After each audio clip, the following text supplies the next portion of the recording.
Dhaka metropolitan police DMP ২৪শে September ২০২৫ তারিখে ঢাকার বিভিন্ন এলাকায় আকস্মিক মিছিল করার চেষ্টার অভিযোগে নিষিদ্ধ ঘোষিত আওয়ামী লীগ ও এর সহযোগী সংগঠনের ২৪৪ জন নেতাকর্মীকে গ্রেপ্তার করেছে। পুলিশ দাবি করেছে যে আসন্ন নির্বাচনকে সামনে রেখে আইন শৃঙ্খলা পরিস্থিতি অবনতি ঘটাতে এসব ব্যক্তি সংগঠিত হচ্ছিল। গ্রেপ্তারকৃতদের কাছ থেকে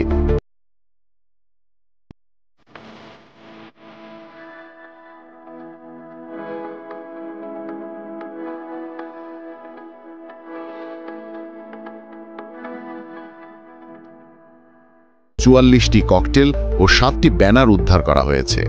গ্রেপ্তারকৃতরা ময়মনসিংহ, কিশোরগঞ্জ, গাজীপুর এবং গোপালগঞ্জ থেকে এসেছিলেন বলে জানা গেছে। ঢাকা মেট্রোপলিটন পুলিশের অতিরিক্ত commissioner crime and operations S N. Nazrul Islam জানিয়েছেন যে পুলিশি টহল দল এবং গোয়েন্দা পুলিশের সদস্যরা এসব প্রচেষ্টা ব্যর্থ করে দিয়েছেন।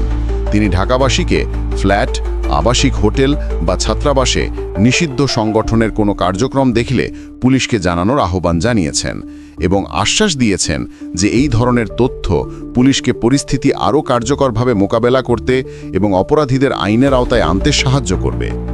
মিছিলকারীদের অর্থ যোগানদাতা, আশ্রয়দাতা এবং লোক সরবরাহকারীদের বিষয়ে তথ্য সংগ্রহের কাজ চলছে বলে পুলিশ জানিয়েছে।